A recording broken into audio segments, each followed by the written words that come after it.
నమస్తే, welcome to our channel. నేను సిరి. తెలంగాణ జాగృతి మనం వింటూనే ఉన్నాం, గతంలో విన్నాం కూడా. ఇప్పుడు తెలంగాణ జాగృతి ఒక పార్టీగా అవతరించబోతుందా? దానికి సీఎం అభ్యర్థిగా కవిత గారు రాబోతున్నారా? తెలంగాణలో కొత్త పార్టీగా అవతరించబోయి రాజకీయాల్లో ప్రకంపనలు సృష్టించబోతుందా? సో ఈ అంశాన్ని మనకి వివరించడానికి మనతో పాటు ఉన్నారు ప్రముఖ senior journalist, political analyst CS Rao గారు.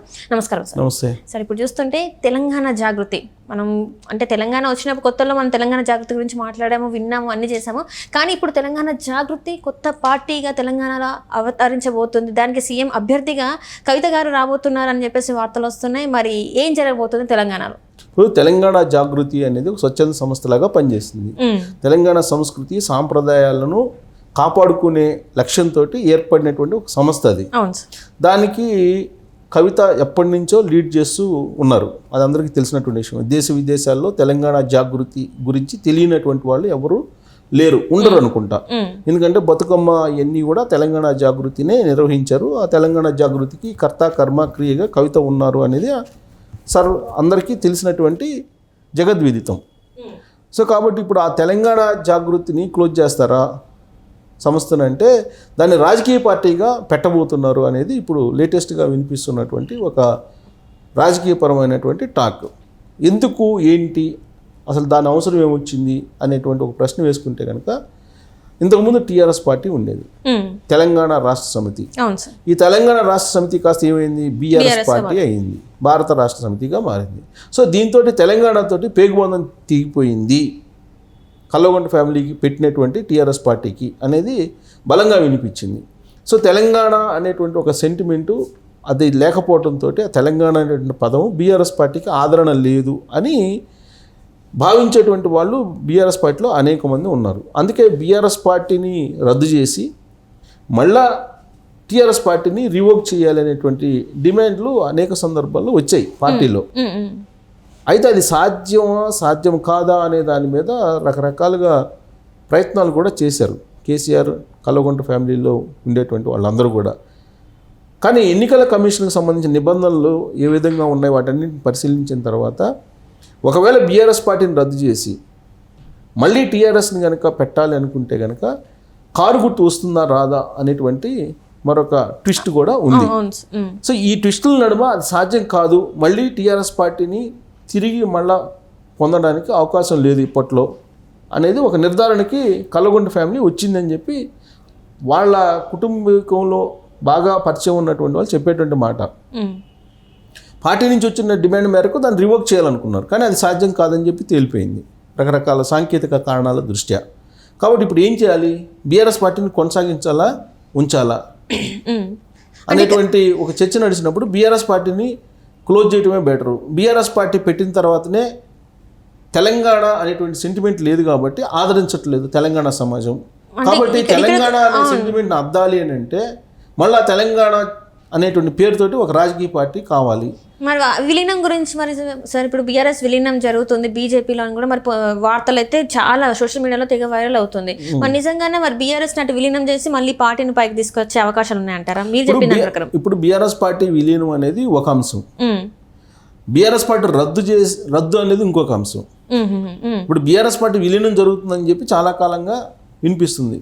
మన లోక్సభ ఎన్నికలు ఫలితాలు అయిపోయిన తర్వాత నుంచి వినిపిస్తుంది. అసలు ఒక రకంగా చెప్పాలంటే అసెంబ్లీ ఎన్నికల్లో బీఆర్ఎస్ పార్టీ అధికారం కోల్పోయినప్పటి నుంచి ఇదే చర్చ జరుగుతుంది. లోక్సభ ఎన్నికల్లో వాళ్ళకు వచ్చినటువంటి ఓట్ బ్యాంకును చూస్తే 16% ఉంది. అది చూసిన తర్వాత అసలు బీఆర్ఎస్ పార్టీ ఉండదు, క్లోజ్ అయిపోతుంది అని చెప్పి అంటున్నారు. దానికి కారణాలు ఏంటి? బీఆర్ఎస్ పార్టీలో ఉండేటువంటి ఎమ్మెల్యేలు ఒక్కొక్కరుగా కాంగ్రెస్ పార్టీలోకి వెళ్ళిపోతున్నారు. బీఆర్ఎస్ పార్టీ శాసనసభ పక్షం పోయి కాంగ్రెస్ పార్టీలో విలీనం అయ్యేటువంటి అవకాశాలు చాలా క్లియర్గా కనిపిస్తూ ఉన్నాయి. అలాగే ఢిల్లీలో రాజ్యసభలో ఉండేటువంటి రాజ్యసభ సభ్యులు ఆల్రెడీ బీజేపీతో టచ్లో ఉన్నారు. అక్కడ బీఆర్ఎస్ పార్టీని బీజేపీలో విలీనం చేయబోతున్నారు అనేది ఆల్రెడీ ఈ మధ్యకాలంలో అక్కడ బీజేపీ వాళ్ళతో పెద్దలతోటి రాజ్యసభ సభ్యులే చర్చించుకున్నటువంటి క్రమంలో వచ్చినటువంటి న్యూస్. కాబట్టి అక్కడేమో బీజేపీలో విలీనం కాబోతుంది, ఎక్కడ రాజ్యసభలో. లోక్సభలో అసలు ప్రాతినిధ్యం లేదు. ఇక్కడేమో అసెంబ్లీలో కాంగ్రెస్ పార్టీలో విలీనం కాబోతుంది బీఆర్ఎస్ పార్టీ. సో చట్టసభల్లో విలీనం చాలా క్లియర్గా కనబడుతుంది, విలీనం అయ్యేటువంటి పరిస్థితులు చాలా క్లియర్గా కనబడుతుంది. సో చట్టసభలో బీఆర్ఎస్ పార్టీ అనేది ఉండేటువంటి అవకాశం లేదు అనేది ప్రస్తుత రాజకీయ పరిణామాలను బట్టి జరుగుతున్నటువంటి సిచ్యువేషన్ బట్టి మనం ఒక అంచనాకి రావచ్చు. ఇక ప్రజాక్షేత్రంలో బీఆర్ఎస్ పార్టీ ఉండాలా వద్దా అనేది నిర్ణయించేది ఎవరు? కల్వకుంట్ల ఫ్యామిలీ నిర్ణయించాలి. ఆ పార్టీకి మొత్తం ఎవరు? కర్తా కర్మ క్రియ కల్వకుంట్ల ఫ్యామిలీ. వాళ్ళు ఏ నిర్ణయం తీసుకుంటే ఆ నిర్ణయం మీద ఆ పార్టీ ఉంటుందా ఉండదా అనేది ఆధారపడి ఉంటుంది. సో ఆ పార్టీకి సంబంధించి కొన్ని వేల కోట్ల రూపాయల ఆస్తులు ఉన్నాయి. ప్రాంతీయ పార్టీల్లో భారతదేశంలో ఉండేటువంటి వాటిలో టాప్ అనేది వాళ్ళే చెప్తున్నారు కదా, ఆల్రెడీ వాళ్ళు ఆ మేరకు విరాళాలు భారీగా వసూలు చేశారు. అలాగే స్థిరాస్తులు కూడా చాలా ఉన్నాయి. ఆ స్థిరాస్తులు కానీ లేదంటే ఉన్నటువంటి వేల కోట్ల రూపాయల విరాళాలు కానీ అవన్నీ కూడా తెలంగాణ సమాజానికి చెందాలి అనేది తెలంగాణ ఉద్యమకారులు కొన్ని వేదికల మీద డిమాండ్ చేసినటువంటి సందర్భం కూడా ఉంది. ఎందుకంటే తెలంగాణ రాష్ట్ర సమితి అనేది ఒక సంస్థ, స్వచ్ఛంద సంస్థ కింద స్టార్ట్ అయింది. అది ఒక రాజకీయ పార్టీగా ఒక రాష్ట్ర సాధన కోసం ఏర్పడినటువంటి సంస్థ. అది దాంట్లో తెలంగాణ సమాజం ఇచ్చినటువంటి ఆస్తులు కానీ తెలంగాణ సమాజం ఇచ్చినటువంటి విరాళాలు కానీ ఉన్నాయి. ఆ తర్వాత దాన్ని రాజకీయ పార్టీ కింద మార్చుకున్నారు వాళ్ళు. మార్చుకొని ఫక్తు రాజకీయ పార్టీ అన్నాడు కేసీఆర్.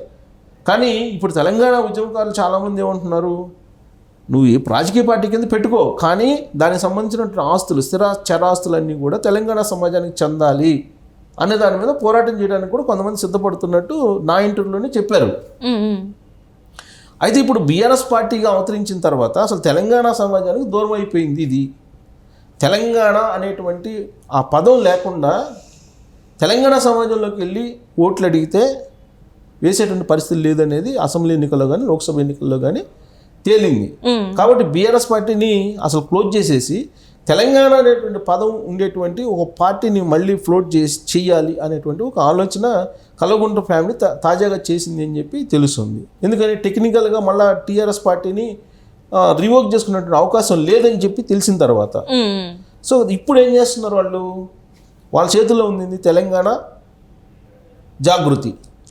ఈ తెలంగాణ అనే పదం ఉంది కదా, తెలంగాణ జాగృతి అనే దాన్ని రాజకీయ పార్టీగా దాన్ని మార్చుకొని తెలంగాణ జాగృతి తరఫు నుంచి మళ్ళీ తెలంగాణ సమాజంలోకి వెళ్ళాలి అనేటువంటి ఒక ప్రయత్నం చేస్తున్నారు. దాంట్లో భాగంగా అసలు బీఆర్ఎస్ పార్టీని రద్దు చేయాలి.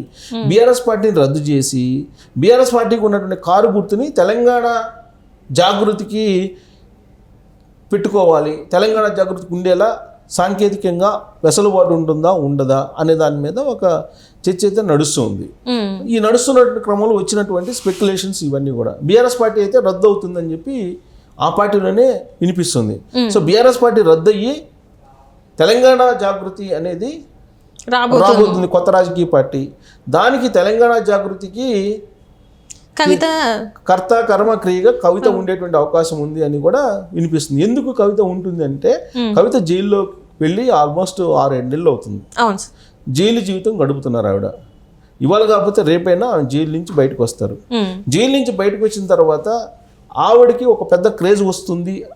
ఆ క్రేజ్ తోటి ఎలక్షన్కి వెళ్ళొచ్చు అనేటువంటి ఒక భావంతో ఇప్పుడు కల్వకుంట్ల ఫ్యామిలీ ఉంది. అలాగే కల్వకుంట్ల ఫ్యామిలీని ఆరాధించేటువంటి వాళ్ళు, అభిమానించేటువంటి వాళ్ళు ఉన్నారు. ఇప్పుడు కవితని ఫోకస్ చేస్తే, కవితను ముందు పెట్టి ప్రచారం చేస్తే తెలంగాణ సమాజంలో సానుభూతి క్రియేట్ అవుతుంది. మళ్ళీ అధికారంలో రావచ్చు ఆ తెలంగాణ జాగృతి అనేటువంటి రాజకీయ పార్టీ ద్వారా అనేటువంటిది ఒక కొత్త ఆలోచన బీఆర్ఎస్ పార్టీలో కల్వకుంట్ల ఫ్యామిలీలో మొదలైంది అనేది వాళ్ళ అనుచరులు చెప్తున్నటువంటి మాట. నీకు ఎలా తెలుసు అనొచ్చు. ఇప్పుడు ఆల్రెడీ ఢిల్లీ వెళ్ళారు వాళ్ళు. ఢిల్లీ వెళ్ళి అనేక మందిని కలుస్తున్నారు. సో వాళ్ళు ఢిల్లీ వెళ్ళి ఏం చేస్తున్నారంటే కవితని వీళ్ళంత వరకు తొందరగా బయటికి తీసుకొచ్చే ప్రయత్నం చేస్తున్నారు. కానీ వాళ్ళు అనుకుంటున్నది అక్కడ జరుగుతున్నది భిన్నంగా ఉంది. ఆ డిఫాల్ట్ బెయిల్కి సంబంధించి పిటిషన్ వెనక్కి తీసుకున్నారు. ఆ రెగ్యులర్ ఛార్జ్షీట్ మీద విచారణ చేయడానికి కోర్టు కూడా ఇప్పుడు రోజు అవెన్యూ కోర్టు కూడా సిద్ధమైంది. అసలు డిఫాల్ట్ బెయిల్ వేయటం ఎందుకు, మళ్ళీ వెనక్కి తీసుకోవడం ఎందుకు అంటే ఈ పరిణామం ఏం చెప్తుంది? కవిత ఇప్పట్లో బయటికి రాదు అంటే వచ్చేటువంటి అవకాశం ఉందా అని అంటే ఇప్పుడు డిఫాల్ట్ బెయిల్ వెనక్కి తీసుకున్నారు కాబట్టి సంథింగ్ ఏదో లైసెన్స్ చేసుకున్నారు. ముందు డిఫాల్ట్ బెయిల్ వెనక్కి తీసుకోండి, ఈ ఛార్జ్షీట్ మీద వాదనలు జరిగినప్పుడు బెయిల్ ఇస్తాము అనేటువంటి ఒక అభయం, ఒక హామీ వచ్చినందువల్లనే బీజేపీ పెద్దల నుంచి ఈ డిఫాల్ట్ బెయిల్ని వెనక్కి తీసుకున్నారు. కాబట్టి డీల్ ఓకే అయ్యింది. డీల్ ఓకే అయింది కాబట్టి బీఆర్ఎస్ పార్టీని బీజేపీలో విలీనం చేయడానికి రంగం సిద్ధమైంది అనేటువంటి ప్రచారం జరుగుతుంది. సో ఈ యాంగిల్లో చూస్తేనేమో బీఆర్ఎస్ పార్టీ విలీనం అనేది కనిపిస్తుంది ఇది ప్రజాక్షేత్రంలో. ఆల్రెడీ చట్టసభల్లో కాంగ్రెస్ పార్టీ ఆ పని చేస్తుంది. ఆల్రెడీ ఎమ్మెల్యేలు వెళ్ళిపోయారు కొంతమంది, ఇంకా కొంతమంది వెళ్ళిపోవడం సిద్ధంగా ఉన్నారు.